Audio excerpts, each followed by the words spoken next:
One of my favorite day trading strategies out there is the opening range break. It's my strategy, it's what I use, and it's what I've used to get payouts. It's what I've used on my real money account. It's what I've used for the last 2.5, almost 3 years now. But lately, when I've been posting videos about this, people go into the comments and say, "Oh, you stole this strategy from so." And all these guys that are referenced, I love all these guys. So I'm not throwing shade at any of them. But lately, all the content by RP Profits and Big Daddy Max and all these guys doing the opening range break strategy, I think this is just going to be a history lesson for people. Unless Big Daddy Max or RP Profits are a gentleman named Arthur Merrill who invented this in the 1960s, or if that's not their name, they're secretly Tony Crabel, who wrote about the opening range break in the 1980s in his book, Day Trading with Short Term Price Patterns and the Opening Range Breakout. They didn't invent this strategy. So, since I'm 36 years old, I would imagine that Big Daddy Max and RP Profits are not older than me.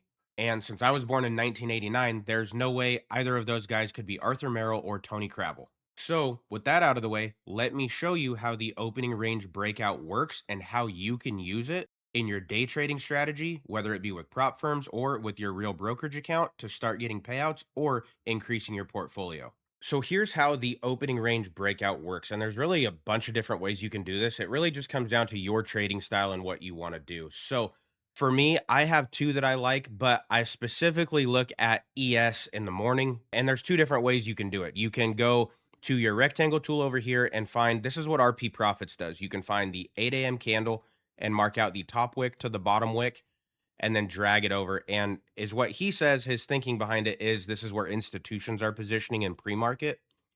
So they're most likely to defend this zone.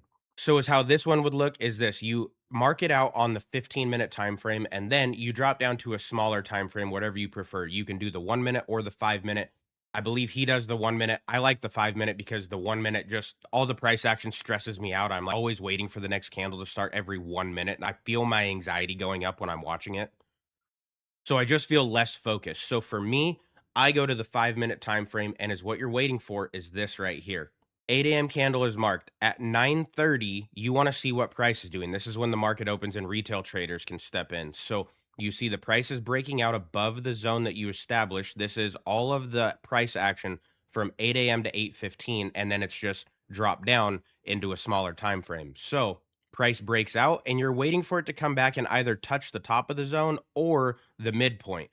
I really like the midpoint depending on how the price action is. This is a day that's a perfect midpoint test. But also, if you have a massively large break that scrolls up like this and comes down and barely touches the top, if you have all of that price action movement, are you really going to care too much about the top of the zone to the midpoint, this little tiny gap, while this is stretching up 20 to 30 points? You're going to wait and not take a trade over $1.50 in price action movement here? Probably not. So it depends on how the volume looks when the market opens. So on this one, you can see here, price breaks out, almost touches the zone, continues to pop around, and then right here gets pretty close to the midpoint.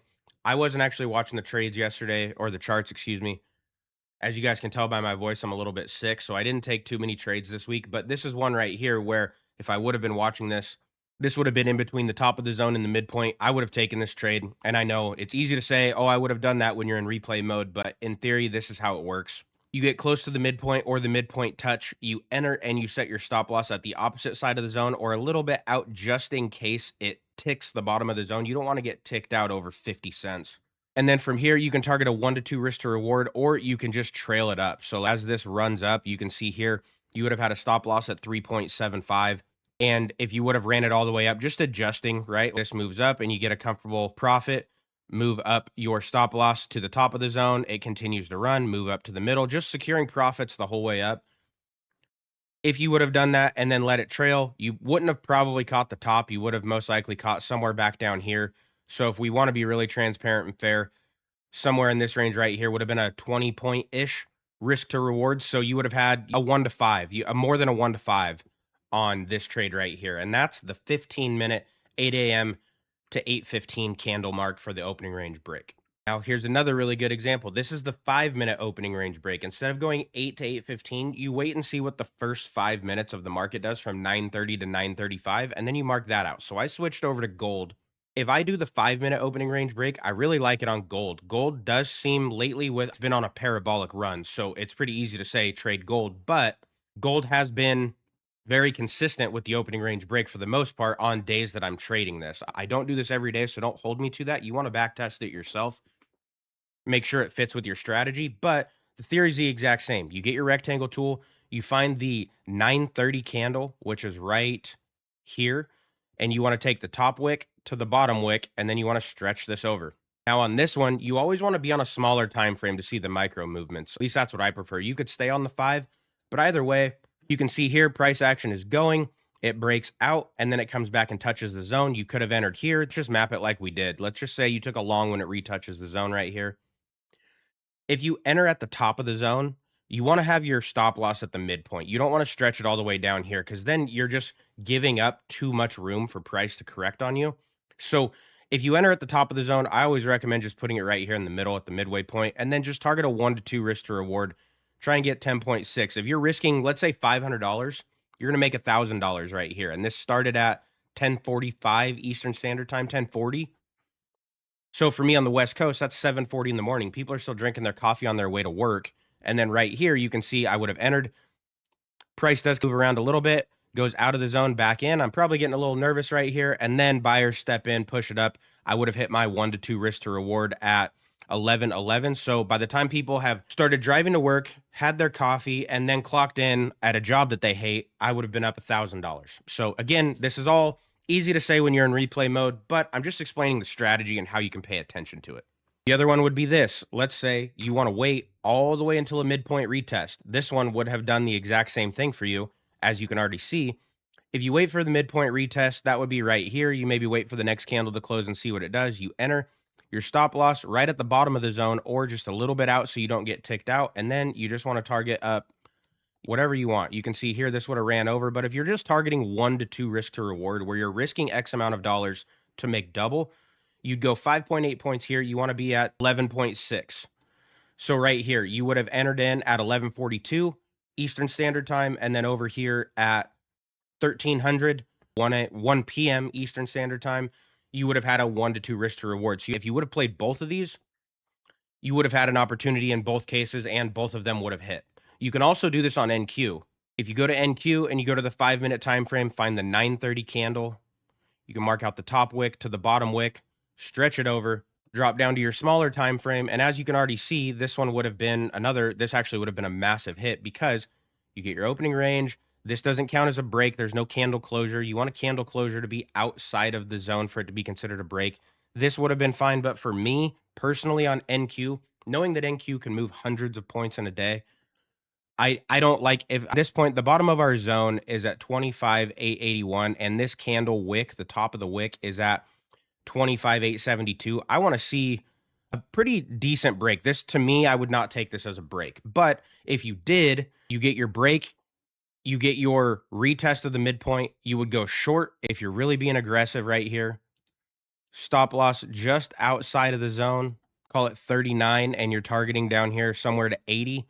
You would have ran this all the way over. But you can also see as well, if you zoom out a little bit, this never broke the top of the zone all day long. So if you were being insanely aggressive, you would have all day long. If you just trailed down, you wait until you get into profit, trail down your stop, let it go into take profit zone. This would have been 39 point, risking X amount of dollars, giving up 39 points here as your stop loss to make 228. So like I said, NQ can move hundreds of points in a day, but the same concept applies, right? You just wait for a break, wait for a midpoint retest, or if it's going out and the top of the zone or bottom of the zone is being defended, the next time it retouches, that's where you want to go in. Let me just give you a blank canvas here. Let's say this is our opening range break, whatever you're on. If it's a 15-minute, if you're doing the 8 to 8:15, 9:30 to 9:45, 9:30 to 9:35, whatever you're doing, this is your opening range break zone right here. You have price like this going here, and then let's say price breaks down below and it breaks pretty big, and you're waiting for a retest of the midpoint. That's what you have in your head.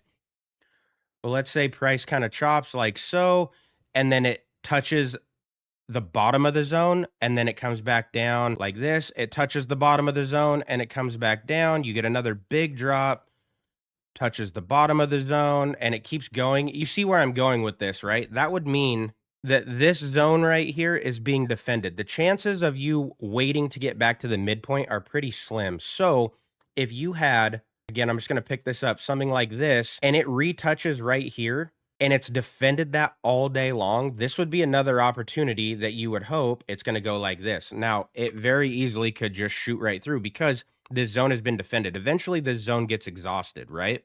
At some point in the day, either buyers are going to win or sellers are going to win, and it's never going to touch this point again. You just have to hope if you've had 1, 2, 3, 4 touches of this right here, that when you decide, all right, I'm going in and this zone's going to be defended again, that it's not the one time that it goes like this, right?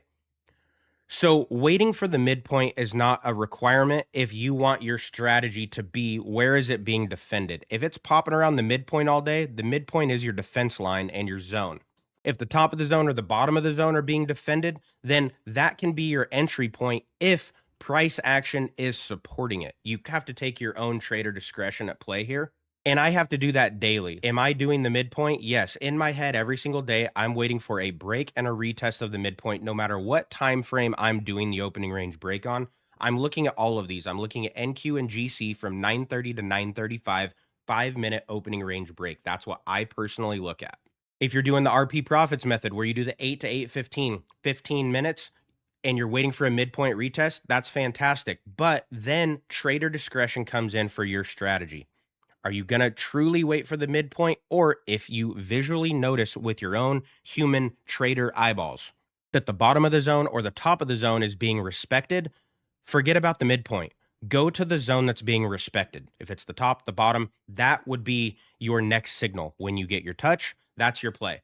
Don't be so set on the midpoint. That's the one variable of a strategy that you should always be able to adjust. Where is it being defended? That's where you're taking your play, and you're hoping that the opening range break stays true to you and the defense line holds wherever it is, top, bottom, or middle. So guys, that right there is the opening range break strategy, invented in the 1960s and then popularized in the 1980s. This is not a new strategy. This is a 60-year-old day trading strategy that has been around for a very long time.